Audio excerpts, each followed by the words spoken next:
नमस्कार दोस्तों। पिछले वीडियो में अपन ने पढ़ा राजस्थान का अक्षांशीय व देशांतरीय विस्तार और अपन ने उसमें बात की राजस्थान की तापकटिबंधीय स्थिति तक। अक्षांशीय विस्तार पढ़ रहे थे।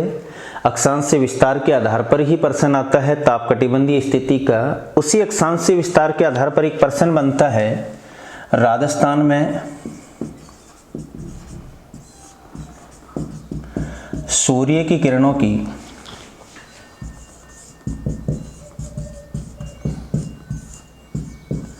सापेक्ष स्थिति।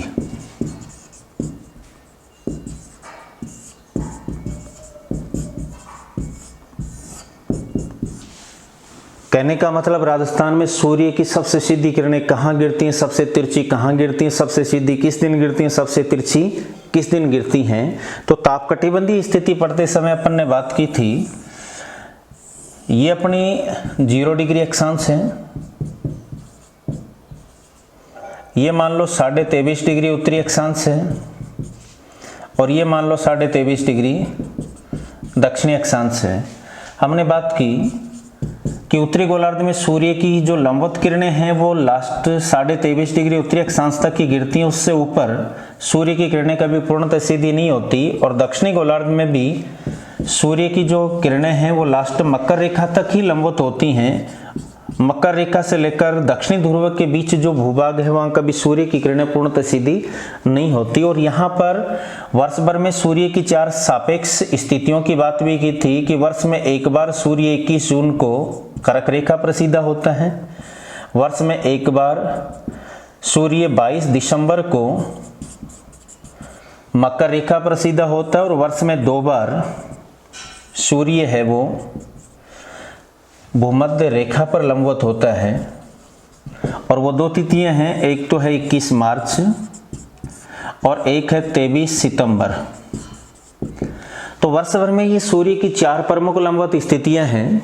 21 जून को वह कर्क रेखा पर लंबवत होता है। याद रखें इस 21 जून की स्थिति को कर्क संक्रांति कहा जाता है या इसे उत्तरी अयनांत भी कहते हैं। और 22 दिसंबर को सूर्य है वो मकर रेखा पर लंबवत है, इसे मकर संक्रांति या दक्षिणी अयनांत कहा जाता है। और इसी प्रकार जो भूमध्य रेखा पर सूर्य की लंबवत स्थितियां हैं उनको कहते हैं विषुव। 21 मार्च को कहते हैं बसंत विषुव, क्योंकि इस समय बसंत ऋतु का समय होता है।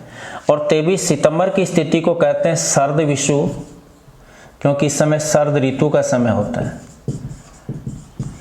तो भूमध्य रेखा पर सूर्य की लंबवत स्थिति को तो विषुव कहा जाता है। और ये विषुव की स्थिति वर्ष में 2 बार बनती है, एक बार 21 मार्च को और एक बार 23 सितंबर को। जब जब विषुव की स्थिति बनती है याद रखना दिन और रात की अवधि बराबर होती है। 12 घंटे का दिन होता है, 12 घंटे की रात होती है।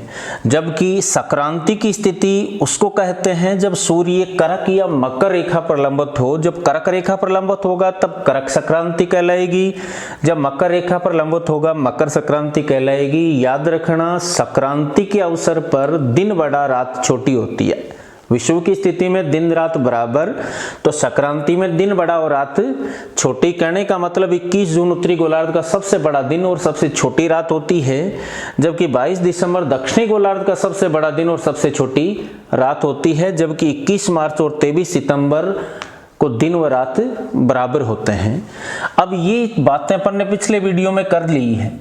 अब राजस्थान की तापकटिबंधीय स्थिति आपने पढ़ी, तो राजस्थान का केवल थोड़ा सा भाग ही कर्क रेखा से नीचे स्थित है, अधिकांश भाग कर्क रेखा के ऊपर है। और जैसा हमने बात की कि उत्तरी गोलार्ध में सूर्य की किरणें कर्क रेखा तक ही सीधी होती हैं, उससे ऊपर जैसे जैसे आप जाओगे अक्षांश से दूरी बढ़ने के साथ साथ तिरछापन बढ़ता चला जाएगा। तो कर्क रेखा से नीचे भूभाग है वो है बांसवाड़ा जिले का, अर्थात राजस्थान में सबसे सीधी किरणें बांसवाड़ा जिले में गिरती हैं। और इस कर्क रेखा से सर्वाधिक दूर स्थित जिला आपने पढ़ा है गंगानगर है, अर्थात राजस्थान में सूर्य की सर्वाधिक तिरछी किरणें गंगानगर में गिरती हैं। दो प्रश्नों के जवाब। राजस्थान में सूर्य की सर्वाधिक सीधी किरणों वाला जिला बांसवाड़ा, तो राजस्थान में सूर्य की सर्वाधिक तिरछी किरणों वाला जिला है गंगानगर। अब इसके बाद बात की जाए कि राजस्थान में सूर्य की किरणें सर्वाधिक सीधी किस दिन गिरती हैं, तो 21 जून को सूर्य कर्क रेखा पर लंबवत है और कर्क रेखा राजस्थान के दक्षिणी भाग से डूंगरपुर और बांसवाड़ा जिलों से गुजरती हैं। इसका मतलब राजस्थान में सूर्य की सर्वाधिक सीधी किरणें 21 जून को, जबकि सबसे तिरछी किरणें राजस्थान में 22 दिसंबर को। यहाँ पर दिन से संबंधित प्रश्न बना अपना कि राजस्थान में सूर्य की सबसे सीधी किरणें किस दिन गिरती हैं, जवाब होगा 21 जून को। और सबसे तिरछी किरणें किस दिन गिरती हैं, जवाब होगा 22 दिसंबर को। याद रखें, यदि वर्ष भर में अन्य दशाएं एक जैसी रहें तो सबसे गर्म दिन 21 जून होगा और सबसे ठंडा दिन 22 दिसंबर होगा। तो यहाँ पर ये बात भी कर लें अपन, प्रश्न आ जाता है कि राजस्थान का सबसे गर्म दिन कौन सा होता है, जवाब होगा 21 जून।